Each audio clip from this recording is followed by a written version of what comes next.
'cause nobody does it like you. I like the way that you move. That's why I never go through with leaving you. Assalamualaikum warahmatullahi wabarakatuh. Salam sejahtera untuk kita semua. Perkenalkan, kami dari kelompok 5 kelas 2 IHMC Fakultas Hukum Universitas Internasional Batam.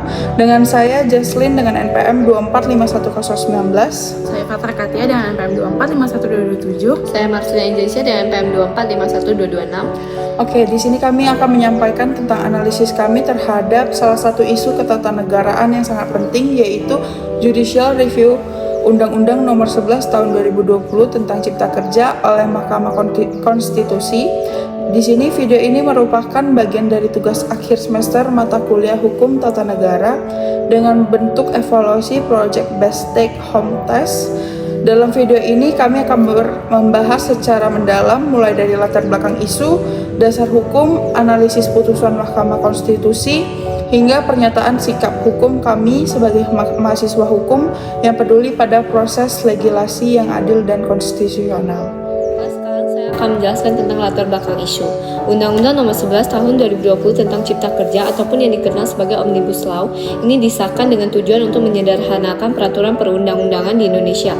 Nah, dalam rangka mendorong pertumbuhan ekonomi, menciptakan lapangan pekerjaan, dan juga meningkatkan investasi, penyusunan undang-undang ini menggunakan perubahan undang-undang dalam satu regulasi yang cukup besar. Namun sejak awal proses pembentukannya, undang-undang ini menuai berbagai kritik dan juga penolakan dari berbagai elemen masyarakat termasuk akademisi, serikat buruh, organisasi masyarakat, sipil, hingga mahasiswa. Nah, kritik utamanya ini terletak pada minimnya partisipasi publik, di mana perubahan draft yang tidak transparan serta proses legislasi yang dianggap tergesa-gesa dan tidak sesuai dengan prinsip-prinsip pembentukan peraturan perundang-undangan yang cukup baik. Serta respon atas berbagai keberatan tersebut, diajukanlah permohonan judicial review ke Mahkamah Konstitusi yang kemudian menghasilkan putusan nomor 91 pengujian Undang-Undang Perkara ke-18 tahun 2020. Nah, yang kedua saya akan menjelaskan analisis hukumnya. Yang pertama itu ada dasar hukum judicial review. Di pasal 24C ayat 1 Undang-Undang 1945 menyatakan bahwa sahnya Mahkamah Konstitusi berwenang dalam menguji undang-undang terhadap undang-undang dasar. Yang kedua ada pasal 22A UUD 1945 yang memberi dasar bahwa pembentukan undang-undang diatur lebih lanjut dengan undang-undang.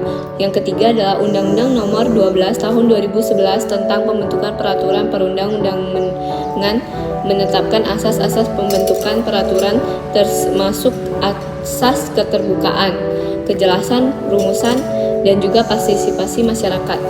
Yang kedua adalah putusan Mahkamah Konstitusi nomor 91 PUU pengujian perundang-undangan yang ke-81 2020. Mahkamah Konstitusi ini menyatakan bahwa UU Cipta Kerja cacat secara formil karena tidak sesuai dengan asas-asas pembentukan peraturan sebagaimananya diatur dalam UU nomor 12 tahun 2011. Nah, Mahkamah memutuskan bahwa UU ini berstatus inkonstitusional bersyarat dan juga memberi waktu 2 tahun kepada pembentuk undang-undang untuk melakukan perbaikan. Nah, jika tidak dilakukan, maka undang-undang tersebut akan dinyatakan inkonstitusional secara permanen. Yang ketiga itu adalah metode interpretasi dan juga konstruksi hukum.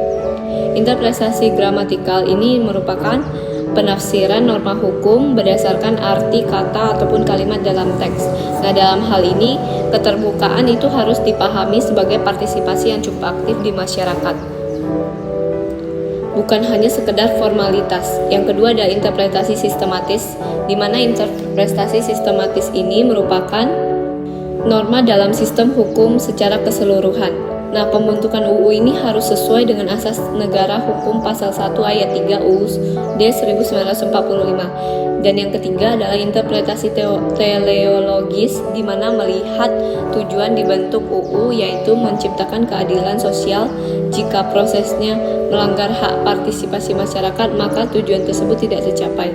Dan yang terakhir itu adalah konstruksi hukum, di mana dalam hal ini merupakan hal norma yang tidak jelas.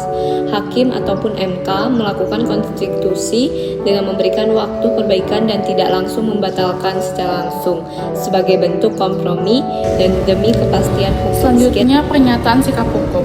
Berdasarkan analisis yang telah disampaikan oleh rekan kelompok kami sebelumnya, kami menyatakan bahwa pembentukan Undang-Undang Nomor 11 Tahun 2020 tentang Cipta Kerja itu cacat secara formal dan substantif. Secara formal, proses pembentukan UU ini tidak memenuhi prinsip-prinsip pembentukan peraturan perundang-undangan yang baik, sebagaimana diatur dalam Undang-Undang Nomor 12 Tahun 2011, khususnya asas keterbukaan, partisipasi masyarakat, dan ketertiban dalam prosedur penyusunan. Mahkamah Konstitusi dalam putusan nomor 91 pengujian Undang-Undang Perkara ke-18 tahun 2020 menyatakan UU Cipta Kerja sebagai inkonstitusional bersyarat. Artinya, undang-undang ini masih berlaku, tapi harus diperbaiki dalam jangka waktu 2 tahun. Jika tidak dilakukan perbaikan, maka UU tersebut akan dinyatakan inkonstitusional secara permanen. Kami menilai bahwa putusan Mahkamah Konstitusi ini sudah sangat tepat, karena meskipun tidak langsung membatalkan keberlakuan UU, MK tetap menegaskan bahwa proses legislasi yang tidak sesuai dengan prinsip konstitusionalitas tidak dapat dibenarkan.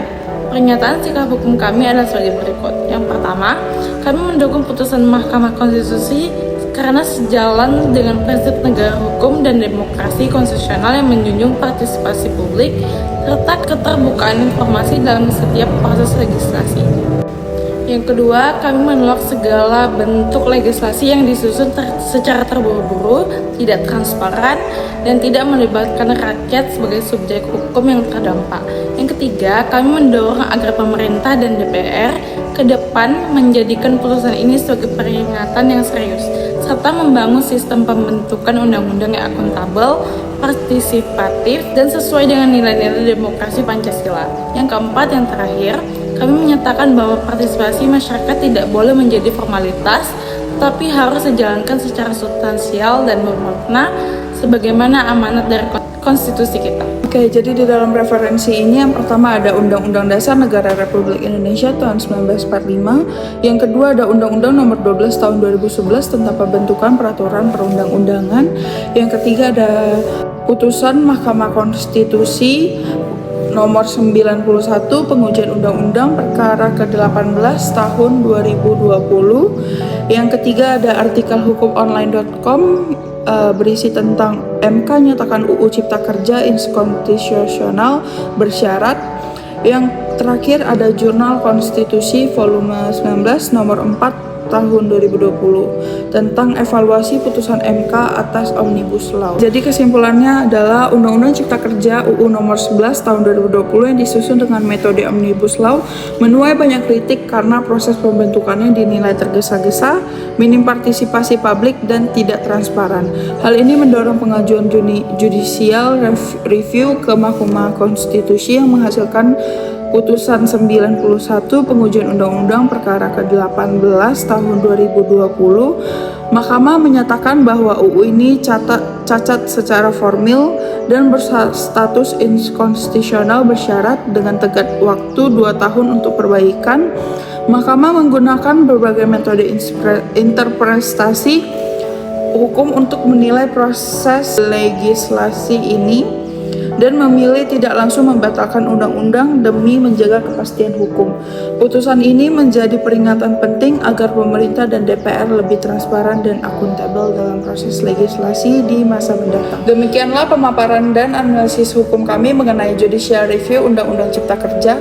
Dapat kami simpulkan bahwa partisipasi publik dan keterbukaan dalam proses legislasi bukan hanya formalitas, melainkan prinsip konstitusional yang wajib dijunjung tinggi dalam negara hukum. Kami berharap bahwa putusan Mahkamah Konstitusi ini menjadi pembelajaran penting bagi para pembentuk undang-undang agar lebih bertanggung jawab dan melibatkan masyarakat secara bermakna dalam proses pembentukan hukum. Terima kasih atas perhatian Bapak atau Ibu dosen dan rekan-rekan mahasiswa yang telah menyimak video ini. Kami mohon maaf apabila terdapat kekurangan dalam penyampaian kami. Wassalamualaikum warahmatullahi wabarakatuh. Salam hormat kami dari kelompok 5 kelas 2 IHMC Fakultas Hukum Universitas Internasional Batam.